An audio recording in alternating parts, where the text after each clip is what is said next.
বাংলাদেশ জাতীয় চিড়িয়াখানা মিরপুর, দেখতেই পাচ্ছেন, ঢাকা। হ্যালো এভরিওয়ান, আসসালামু আলাইকুম। আমি তুলি। কেমন আছেন সবাই? আলহামদুলিল্লাহ, আমরা খুবই ভালো আছি। তো আমি আমার যাকে নিয়ে চলে আসলাম মিরপুর চিড়িয়াখানায়। তার কারণ আমাদের ঘোরাঘুরি চলবে, ব্যাপারটা এরকম। তাদেরকে আমি চেষ্টা করেছি ঢাকার প্রত্যেকটা লোকেশন ঘুরায় দেখানোর জন্য। আমরা মিরপুর চিড়িয়াখানায় যেদিন যাই সেদিন ফ্রাইডে ছিল। তা নর্মালি ফ্রাইডেতে প্রচুর পরিমাণে ভিড় থাকে। টিকিটও আমার যাকে দিয়েই করেছিলাম, যে তার সব রকম অভিজ্ঞতা থাক। দেখেন কি পরিমাণ টিকিট নিচে ফেলানো, ছড়ানো ছিটানো, এই আর কি। আসলে ওরা টিকিটটা কাটাই সত্যি কথা, কিন্তু কতজন ঢুকতেছে এই ব্যাপারে তেমন একটা খেয়াল করে না। তো যদিও আমরা সবার টিকিট ঠিকঠাক করেছিলাম। এটা হচ্ছে প্রথম দিকের ভিউ, মূল গেটের। তো আমরা আস্তে আস্তে করে ভিতরের দিকে গেলাম এবং চিড়িয়াখানাতে আমাদের যে সুন্দর সুন্দর অভিজ্ঞতা ছিল সেগুলো আপনাদের সাথে শেয়ার করব। প্রথমেই আপনারা যে পেয়ে যাবেন এই যে হরিণগুলা। তবে কিছু দূর যাওয়ার পরেই দেখবেন যে ওইখানে একটা পুরো চিড়িয়াখানার একটা ম্যাপ করে দেওয়া আছে। সেক্ষেত্রে দেখতে বুঝতে সুবিধা হবে কে কোন দিকে যাবেন, কোন প্রাণী কোন দিকে থাকে। এটার ছোট্ট একটা ডেমো এখানে করা আছে এবং ওই মুহূর্তে হরিণদের খাবার দিচ্ছিল আমার যা। সব কিছু দেখেই খুব মজা পাচ্ছিল। আমি আর আমার যা একসাথেই ছিলাম, বাচ্চাগুলা সবাই ইপুর সাথে ছিল। আসলে আমাদের দুজনের টেস্ট ছিল একরকম, মানে আমরা দুজন একরকম জিনিসের প্রতি আকৃষ্ট হচ্ছিলাম দেখতে, এবং বাচ্চারা তো আরও ফাস্ট ঘুরতেছিল, যাচ্ছিল। ব্যাপারটা এরকম, ওরা খুব দৌড়াদৌড়ি করতেছিল। আর যে বিষয়টা চিড়িয়াখানার, আমি একটু স্লো টাইপের হাঁটতেছিলাম, কারণ চিড়িয়াখানা আমার কোনো দিনও ভালো লাগে না। আমি এখানে যাই না, ইপু মাঝে মাঝে বাচ্চাদেরকে নিয়ে যায়, কিন্তু আমি যাই না। আমার যে এত হাঁটাহাঁটি ভালো লাগে না।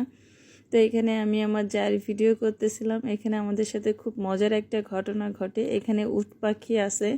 তো আমার যা উট পাখি দেখতেছিল এবং উট পাখি আর আমার যা দুজনে একসাথে হাঁটতেছিল। এটা খুবই মজার ছিল।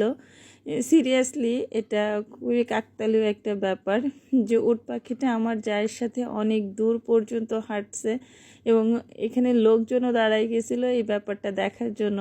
মজার ব্যাপার হচ্ছে, আমার যা যখন দাঁড়ায় যাচ্ছিল পাখিটাও দাঁড়ায় যাচ্ছিল, আবার আমার যা যখন হাঁটতেছিল তখন পাখিটাও হাঁটতেছিল।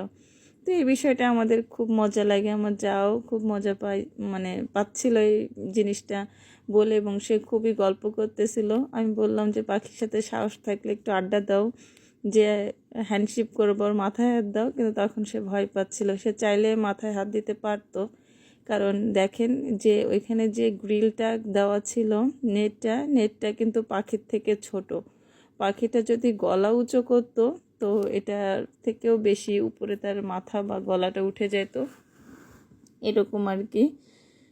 তো তারপরে আমরা চলে গেলাম, জিরাফ দেখতেছিলাম। জিরাফ দেখার জন্য এখানে সুন্দর একটা স্ট্রেচ করে দেওয়া আছে, যে আপনি আস্তে আস্তে করে সিঁড়ি দিয়ে উঠে উপরে দাঁড়ায় পুরো জিরাফের যে ভিউটা, পুরো ওর যে খাঁচার এরিয়াটা বা ওর নিজস্ব যে মাঠটা, ওটা খুব ভালোভাবে দেখা যাবে। তো অনেকে এখানে উঠে দেখতেছিল, ছবি তুলতেছিল। আমরাও ছবি তুলতেছিলাম, ভিডিও করতেছিলাম। তারপর আমার যাকে বললাম যে তুমি একটু ঢং শং করো, একটু আমরা ভিডিও করি। তো আগে থেকে তো ভিডিও চলতেছিল। তারপরে সে একটু ঘোরাঘুরি করলো। এখানে গাধা দেখলাম। আমার সব থেকে নিজে এক গাধা আর এক গাধার সাথে ছবি তুলতে ইচ্ছা করতেছিল, বাট গাধাটা তখন আমার কাছে আসতেছিল না। এ আর কি করা, পরে যাই আর আমি গাধাকে ডাকতেছি, গাধা আসে না দেখে আমার যা এসে বলতেছে নাও আমার সাথে ছবি তুলো। এরপরে আসছি জলহস্তি দেখতে। আমার যা কিন্তু আগে ঢাকা চিড়িয়াখানাতে আসে নাই, এবং প্রত্যেকটা জিনিস সে খুব ভালোভাবে এনজয় করতেছিল এবং দেখতেছিল। এর মধ্যে আমরা ঘুরতেই ইপুদের সাথে দেখা হয়ে গেল। এটা হচ্ছে আমাদের মানে কাকতালীয়ভাবে দেখা, আর এই দেখাটাতে আমরা খুব আনন্দ পাই। তার কারণ তারা এক প্রান্তে ছিল, আমরা অন্য প্রান্তে ছিলাম। আমাদের দেখা হওয়াটা আমাদের কাছে খুবই মজার ছিল। তারপরে এখানে ছোট্ট একটা শিশু পার্কও আছে। যারা মিরপুর চিড়িয়াখানায় আসবেন তারা ম্যাপে বুঝে যাবেন যে কোথায় চিড়িয়াখানা আছে। তো এখানে ওই শিশু পার্ক আছে, তো এখানে আমরা শিশু পার্কে আসলাম, বাচ্চাদেরকে আর একটু ট্রেনে উঠালাম, এরপরে আবার চলে আসতেছে। অলরেডি সন্ধ্যা হয়ে গেছে, বাট আমরা যখন যাই তখন দুপুর 12টার দিকে যাই। আমরা লাঞ্চ করি হচ্ছে মিরপুর চিড়িয়াখানাতেই, তো লাঞ্চ করেই ঢুকে পড়ি। ঢোকার পরে পুরোটা ঘুরে দেখে শেষ করতে করতে সন্ধ্যা 6:30 বেজে যায়, 6:30 7টা। এর মধ্যে আপনাকে ওইখান থেকে বের হয়ে আসতে হবে, এক্সিট নিতে হবে। ওইখানে যে ইয়েগুলা থাকে, সিকিউরিটিগুলো, ওরা বারবার আপনাদেরকে নক করবে বাইরে যাওয়ার জন্য। এটা হচ্ছে বাইরের